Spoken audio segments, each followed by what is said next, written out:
What up YouTube, BonzEye here, back with another video. This is going to be the part 5 of Allan's journey into Warhammer 40k, and this is going to be the first part of Allan's journey when he starts reacting to part 2 of Bricky's Every Warhammer Explained video. So yeah, first of all, before I get into everything, I'd like to say Happy New Year's to everybody.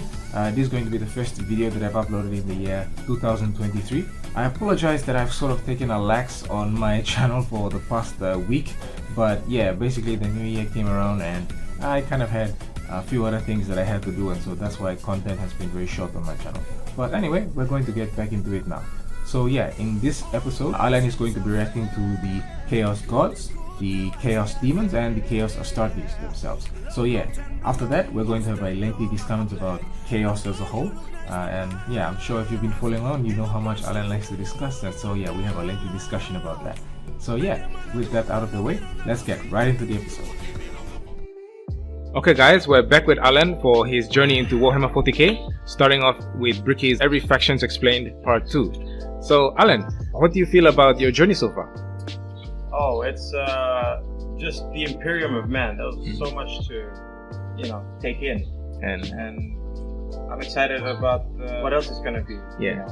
So it's been about a day since then, and overnight too. I may have mentioned a few things to you. Yes. So firstly, we'll be starting off with just the demons and the chaos in general. So what do you know about them so far?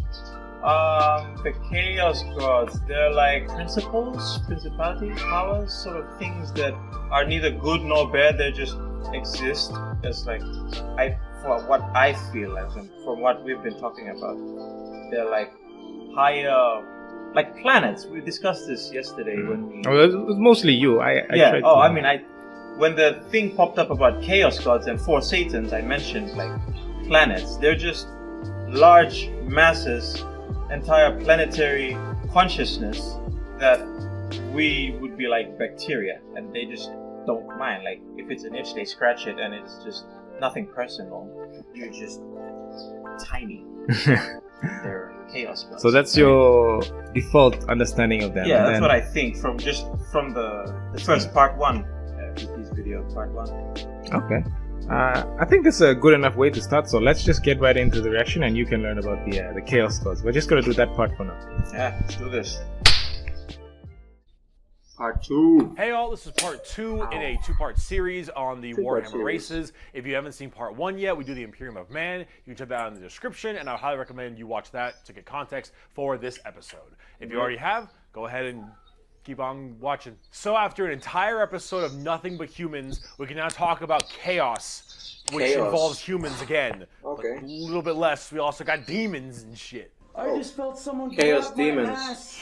What? Like hard, Nick. So, as I've mentioned many times before, we've discussed the warp, the immaterium, the hellish landscape, the purgatory dimension realm between the material realm of our existence. Now, in the warp, it's terrifying, horrible. There are demons everywhere. Things are crazy. All your minds and thoughts and emotions get projected there. It is both formless and empty. It is vast and tiny. It obeys the laws of time and physics while simultaneously does absolutely nothing of the sort. It is a hodgepodge and a culmination of just unknowable, eldritch, horrifying shit. And there are 4 gods that permeate in chaos and the warp. These are the 4 major chaos gods. And if we wish to learn about chaos, we need to learn about each and every single one of these chaos gods. First up, we have Khorne, and he is the easiest. Khorne is your classic Satan.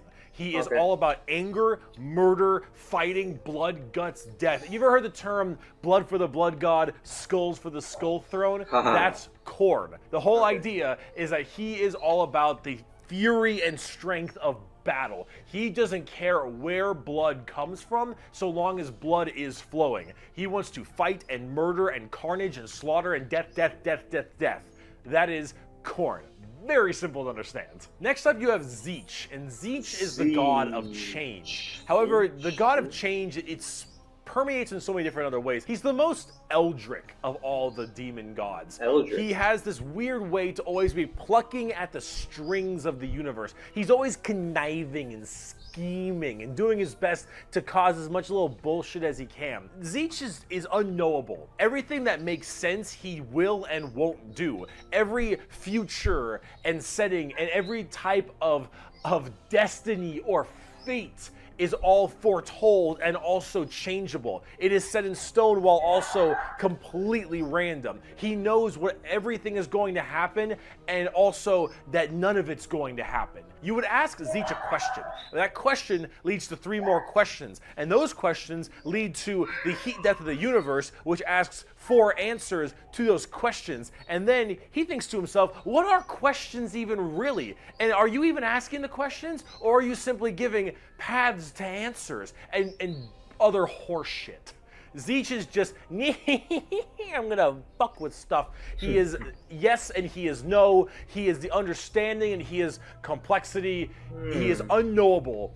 And that's what the God of Change is about. Very bizarre. And he likes birds a lot. I don't know why. Next up, we got Papa Nurgle. Papa Nurgle, he loves you for who you are. Probably not. He will murder you just the same. But Papa Nurgle is about rot, pestilence, death, and decay. He is the end of everything. Him and Zech do not like each other very much because where Zech represents change and adjustment, Nurgle represents stagnation and death. He is all about miasma and pestilence and large bloat and pus and organs and people just being sedentary, sloth. He is the idea that everything will rot and decay and die. Nothing is certain besides decay and death. All of us will end up the same way, and broken down through just sheer never-ending decomposition. So the joke that Nurgle always loves you is generally because of that, because we all end up the same. We all rot, and we all die and wither. That's Nurgle, and he's got a general theme of course, pestilence and different kinds of diseases and sickness and things of that nature. That's generally Nurgle. He's pretty easy to understand as well, and he chunk! Finally, we have the youngest of the Chaos Gods, and that is Sonesh, also known as the Prince of Pleasure or the God of Unspeakable Excess. Sonesh is generally referred to with sex, but it's not only sex, it's just that's a good avenue if you want to make stuff. Sonesh is just the idea of the senses of the body being cranked to not just 11, but more like 17. See, we'll discuss Sonesh a little bit more when we talk about the Eldar, because they done fucked up, but it, or whatever, is mainly about just the excess of emotions. And therefore, sex is generally a large part of it. However, it's mostly pain and torture. Lots of pain, torture, but sometimes sexually related or drug related. Lots of drugs. Lots of drugs. Sonesh gets off on everything. Extremes in happiness, extremes in sadness, extremes in pain and sadism and masochism. And of course that goes along with the sex part of it as well. It's generally referred to with sex because of the color scheme, very purple, lots of exposed genitalia. A lot of their models have like exposed nipples and stuff. And that is generally the theme you go for from a physical side, but it really embodies everything. Mainly pain and also the excessive amounts of emotion. So when it comes down to it, you'll find a lot of them have things like spikes or whips or any kind of BDSM style gear because it is unspeakable excess. The Prince of Pleasure. Everything in excess to the point where it is just sheer frightening. That is Sonesh in a nutshell. A little bit bizarre and a little hard to describe sometimes, but as we talk more about the Dark Eldar later in this video, you'll understand it far, far better and far more than you'd want to. Now you might be thinking, why would anyone ever want to join Chaos? They all look horrifying, screwed up, and just frightening things, right?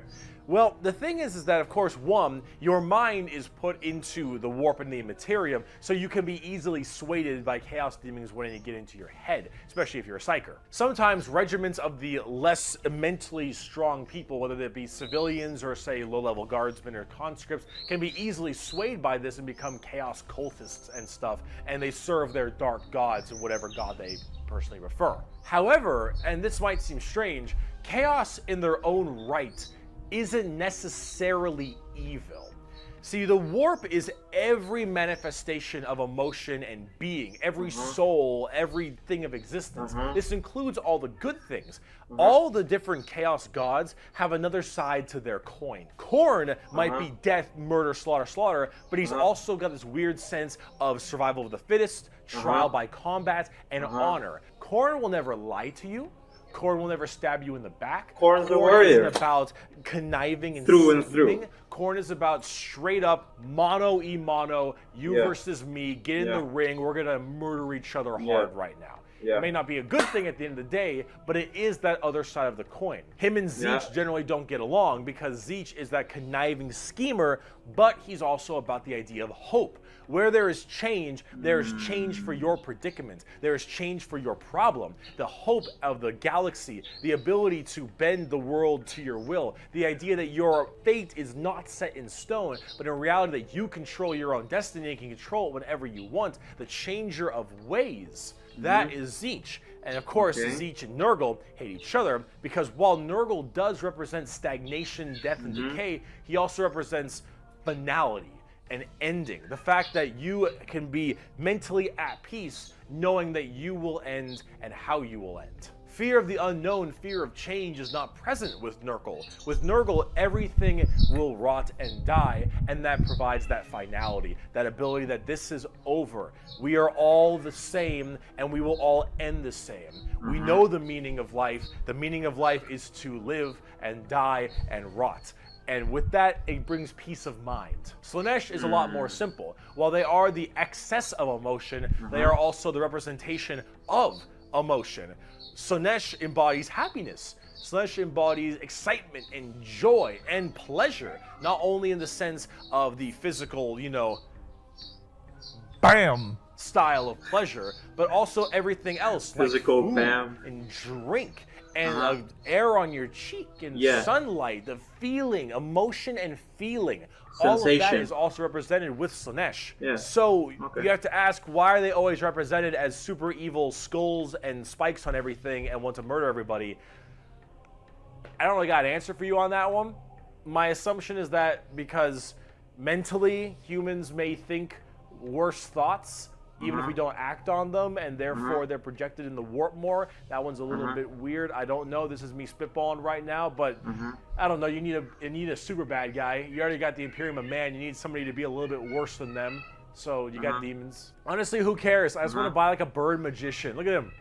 So cool. So combining all this together on the tabletop, Chaos Demons are generally very melee based. They run in, go really hard. You have lots of summoning and conjuring, tons of spells. Generally a little bit frail, but they have special saves to make them a little bit stronger. You've got giant demons and smaller demons. You got hordes of little boys and tons of big guys. Demons are as they seem. Demons. Nurgle is slow, Khorne is super scary in melee, you've got Zech who are far more into psychers and spellcasting, and then Sonesh who is all melee, really fast but squishy, but in lots of hordes of tons of melee and pain damage, of course. Melee, so pain, overall, the hordes, demons squishy. are a huge part of 40k and a massive threat to almost every single faction with the exception of a couple. However, the big part about demons is also transferred into the other 9 Primarchs we didn't talk about, which are the Chaos Space Marines. Chaos. What? Chaos Astartes? So Horse and all of his boys, all of them in the Primarchs, they have all also become Chaos Boys, and they all have their own special Chaos Legions, specializing in so many different things, just like the Adeptus Astartes, the Angels of Death, the regular Space Marines. Chaos Space Marines aren't a whole lot different than the regular Space Marines. They have the same armor, generally the same training and toughness. They just specialize in different kinds of things. And also a lot of the Primarchs have ascended into greater is it greater demons?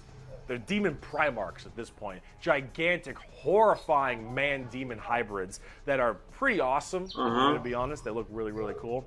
But them and their associated legions that they are a part of are all kind of going out there and causing a large ruckus for everyone else. Considering the raw strength and firepower of a legion of Space Marines, imagine that entire legion just converting to chaos and immediately fighting you. It's generally pretty horrifying. There's a lot of them, so I gotta write them down. But you've got the Emperor's Children with Primarch Fulgrim, loyal to Sonesh. These people, they are some messed up people. They're just sensory overload, tons of drugs, tons of torture. And I think Fulgrim is a demon Primarch right now, and oh god, I am terrified to see what that man looks like. At least on the tabletop, because Emperor's children are not good people. You've got the Iron Warriors, which are kind of like opposite of the Imperial Fists, with Primarch Perturabo, I believe is his name. They're Chaos Undivided. They just kind of serve Chaos in a general aspect instead of choosing one of the four. But the Iron Warriors are big on the siege and fortification, and they're basically entirely against the Imperial Fists and a major rival. Perturabo, I believe, is also still alive, and I'm also very interested to see what he looks like, because Demon Primarchs are badass. You've got the Night Lords with Primarch Conrad Kurz. Conrad Kurz is dead, which is good because he's a sick fuck. But the Night Lords are generally about terror, terrorizing people, and terrorism. They're generally about fear, and rightly so. You've got the World Eaters with Primarch Angron, still alive, also excited to see. Angron, if you think you've known an angry person, Angron is the angriest son of a bitch you will ever know. Angron removed parts of his brain that didn't make him angry. He probably serves corn. Be angrier. Angron. Fucker's mad. You've got the Death Guard with Primarch Mortarion. They actually have their own special codex and their own major army on the tabletop. Mortarion himself is actually one of the models, and look at him. Look at him. Coolest design. It's so cool looking. Yeah. Of course, Nurgle-based, obviously. So very slow, but very tanky. Nurgle-based. You've got the Word Bearers with Primarch Lorgar. Lorgar is, I believe, still alive. I don't know what's up with him at the current moment, but the Word Bearers are generally the people who caused all the major problems in the beginning. At least I blame them for it. They're little assholes. You got the Black Legion with Primarch Horus. Get fucked, nerd. Black You've Legion. got the Alpha Legion with Primarch Alfarius Omegon. Chaos, I think. And then finally, you've got the Thousand Sons with Primarch Magnus the Nerd. The Thousand Sons also have their own book, just Magnus the Death Guard. Nerd. Magnus is also a tabletop model. He looks super cool, as you can tell. And they're all super heavily Psyker and kind of Egyptian themed. They look pretty neat. But overall, with all of these Chaos Space Marine factions, you can play as a lot of different ones, but the main ones that you can really work at are standard Space Marines, Chaos Space Marines, as well as the Death Guard and Thousand Sons, as they are the most fleshed out, especially on the tabletop at least. See this right here? This is a really good way to describe the Chaos Space Marines. What the thick-headed fools with their broken corpse of an emperor fail to understand is that not only can they never defeat us, but they cannot hide or flee or shield themselves from the triumph of chaos. They are finite and we are unbound, undivided. They must not err, or they shall fall to heresy. All who fall join our cause. Every imperial fool who dares to open his eyes is a willing recruit. They strive merely to hold back our fury and might, and it consumes them. Thus, you can see chaos is inevitable. We lurk not only beyond their grasp and at their gates, we lurk within the darkness of their souls, on the tip of their tongues, in their tortured dreams. We are them, but freed from the shackles of ignorance. We are them, grown strong, evolved. We are them, but so much more. As hardcore as that quote is, the saddest part is they're mostly right. Chaos is basically unkillable.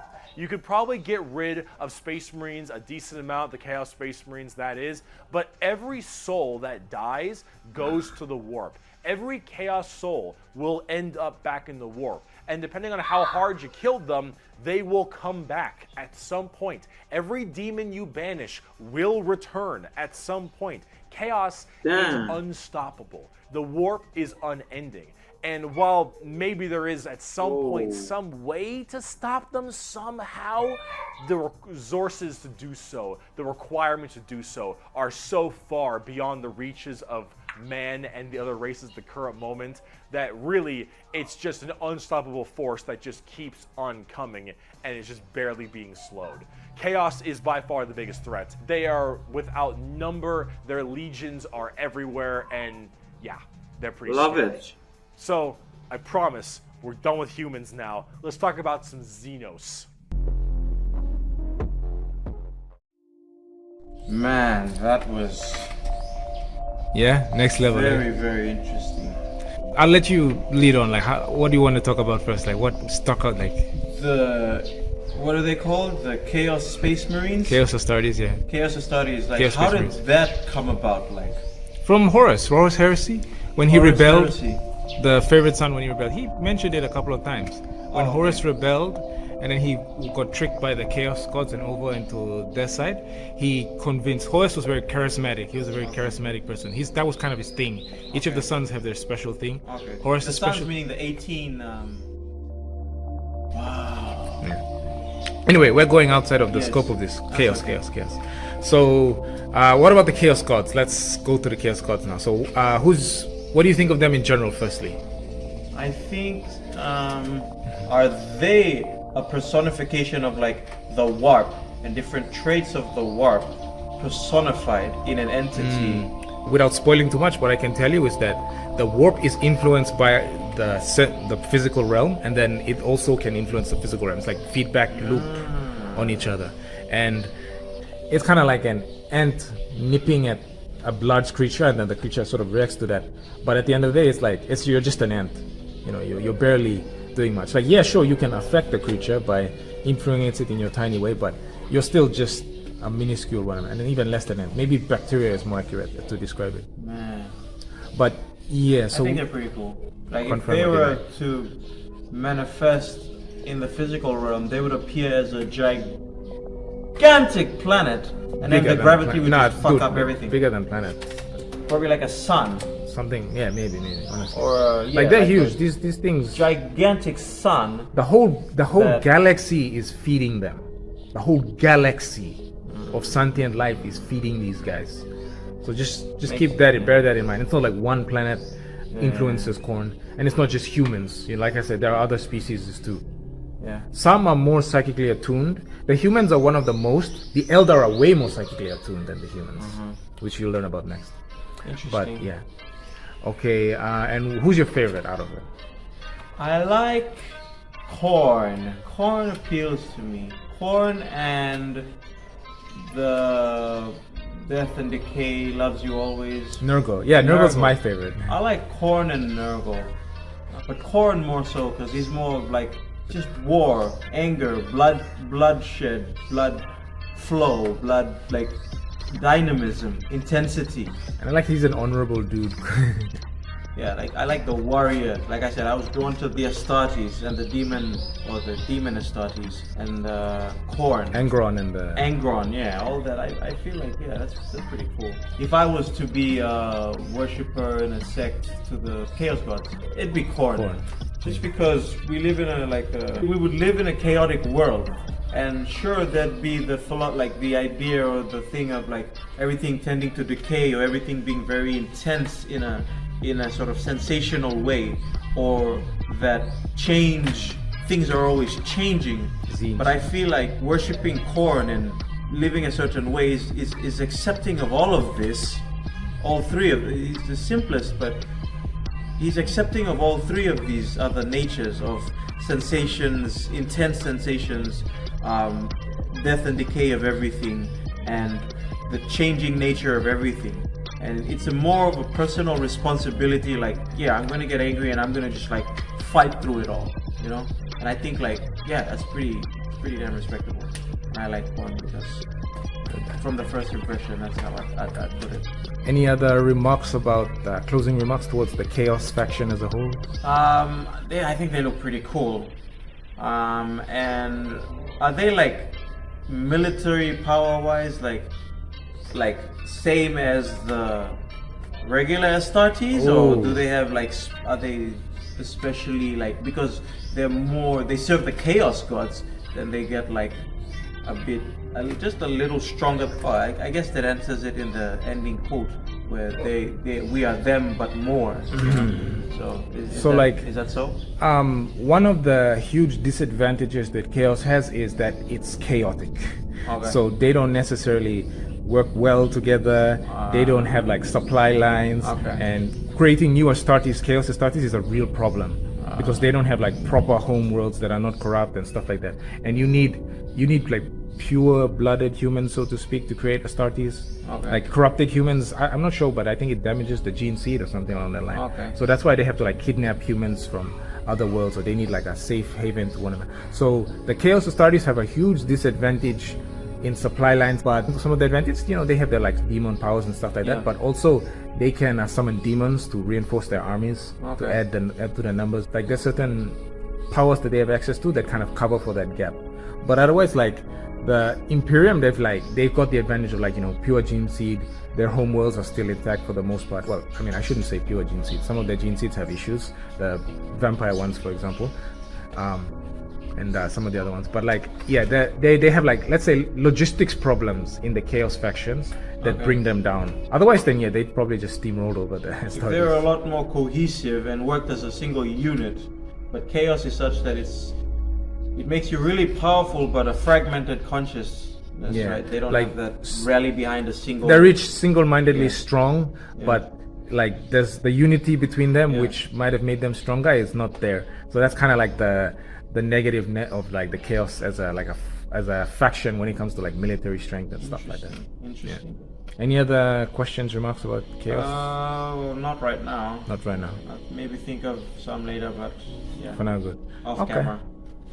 In that case, we can end the episode here and catch you guys in the next part where Allan reacts to the Eldar and The Eldar. the following factions. Okay. Yeah. Bye, everyone.